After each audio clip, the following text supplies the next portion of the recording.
Hi there, friends, beloved of God, sojourners and exiles, living in the power of the Spirit. Explore this with me, will you?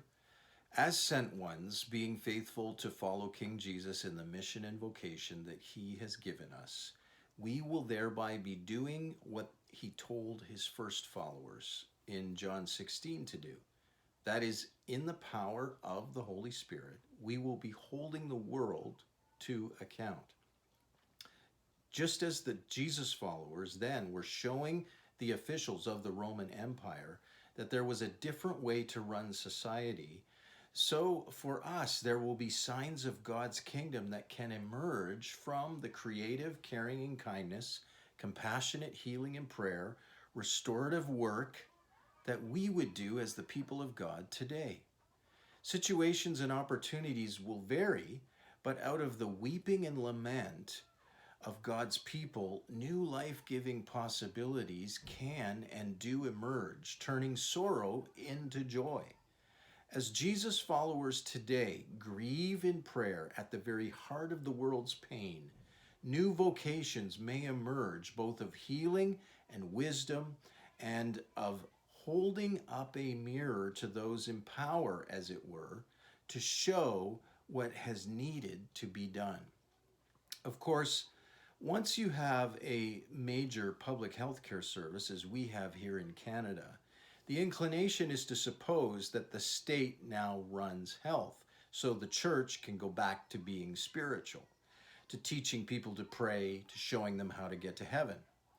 Ever since the 18th century, the system of the world has done its best to take over and to claim the credit for a great deal that has originated with the Jesus followers and initiatives they used to do. The church has often just gone along for the ride in this, sliding off into a Platonic-like rejection of the world and offering an escapist evangelism and a spirituality of evacuation.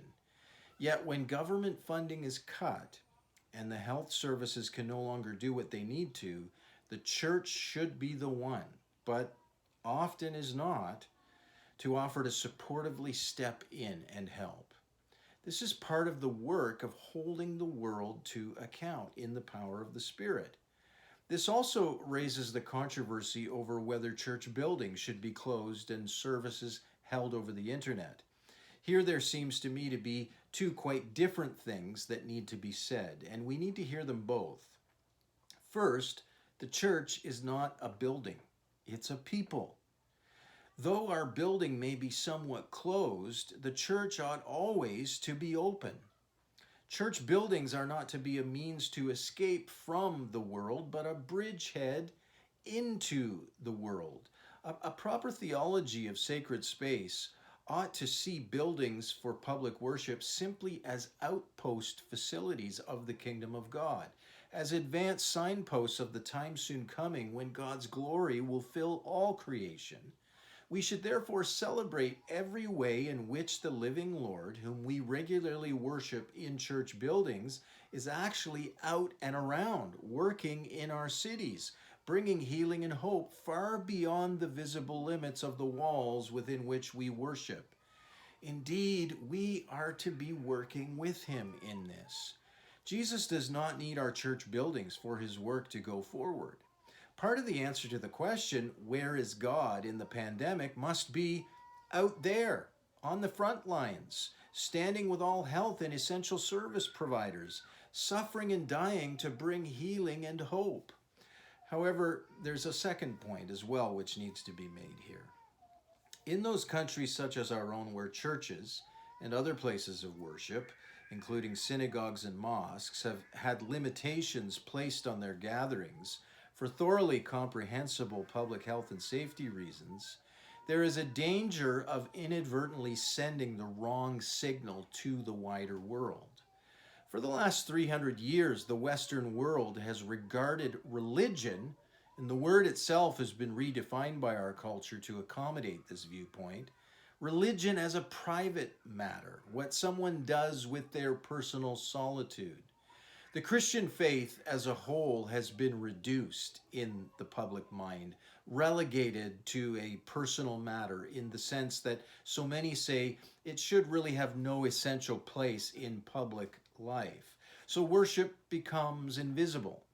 Limiting the gatherings of the church can appear to collude with this. By placing certain restrictions on corporate in person worship gatherings and joining together on live stream services or video messages from the pastor's study, we may seem to be agreeing that really we are just a group of like minded individuals pursuing our rather arcane, secret, private hobby. The danger, of course, with e-worship is that it can turn into p-worship, the Platonic vision of the flight of the private and alone into the private and alone. Since there have been cultural pressures in that direction already, even pre-C19, it's important that we should recognize this danger. Wonderfully, the indicators so far are apparently that many people have been to church in this virtual format who would not have normally come to a church building. So that is a hopeful development. Even so, the church has been for centuries a physical, a tangible, and often an audible public reminder, gathered on high streets, in city squares, on village greens, and in suburban developments, a public reminder of the vital dimension of life which Western modernity has tried to crowd out. We are learning, I trust, many things in this time of exile, which is what it is, with public health orders and guidelines that have placed challenging limitations on our in-person worship gatherings. However, we should be praying towards the day when our buildings will facilitate once more and function once more within our society and culture as they were intended and designed to do, as kingdom outposts. In other words, as I come to understand Jesus' mission and vocation for us in the Gospels, along with the apostolic instruction of the greater New Testament, I am conflicted and concerned with the ways in which the church, faced with a major health crisis, has meekly followed what seems to be a lead driven by the spirit and system of the world. Whereas the sign of new creation from the ministry of King Jesus forward has been the healing presence of Jesus himself and his death and resurrection above all.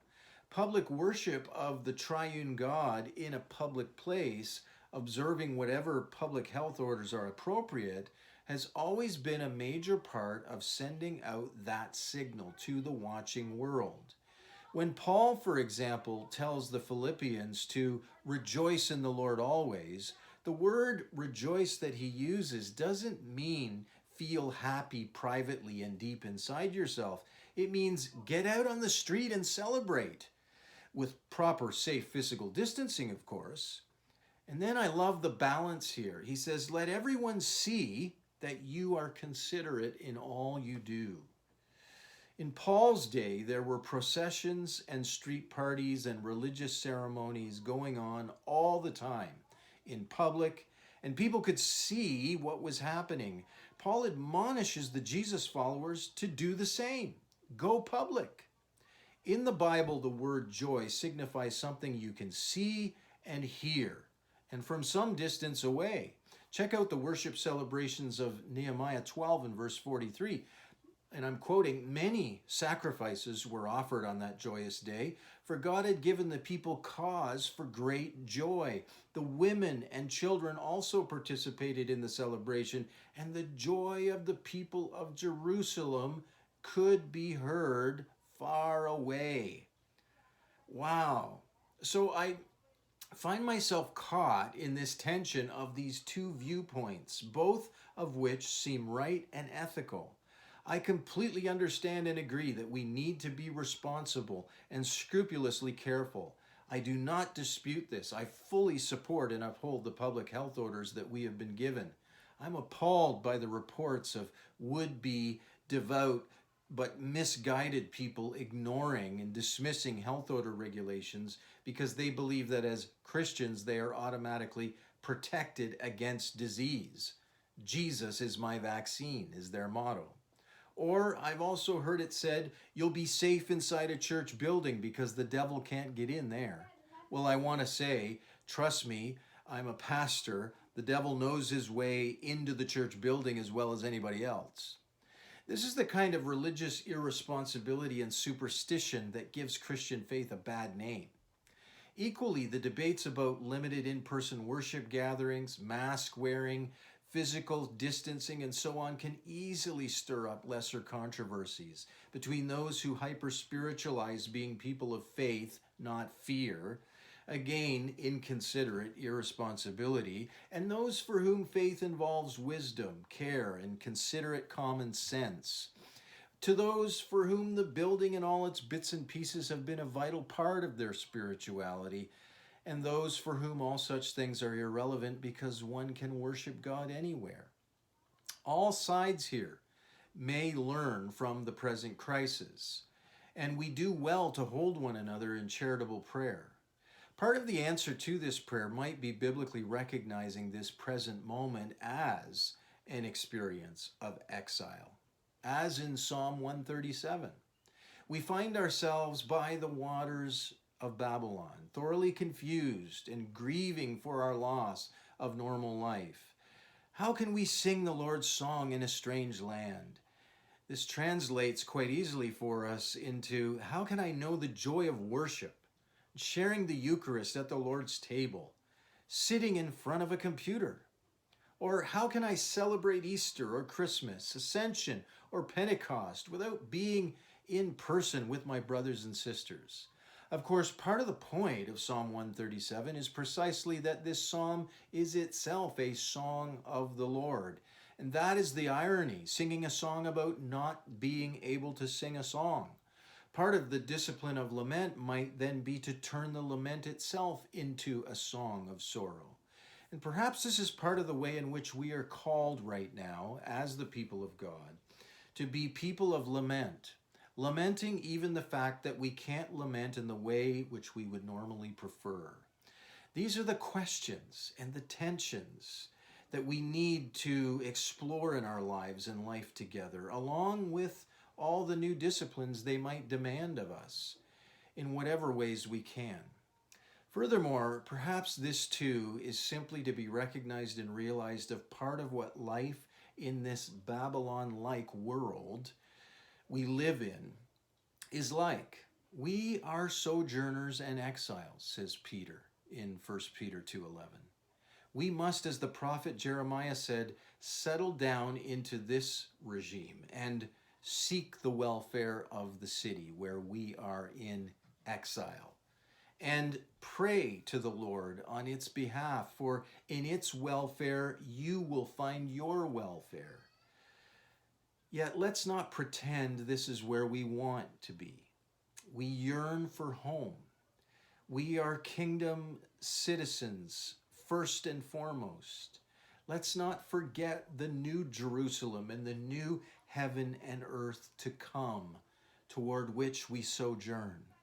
Let's not decide to settle in here. Instead, as the people of God, His church that He is building, let's in earnest, with urgency and diligence, give ourselves to think and pray through what can and should be said and done, and how to say it and do it in such a way that first brings greater glory to King Jesus, and that the governing leaders who serve us here in this hemisphere of the Western world can truly hear it and see it, and then act wisely. God bless you.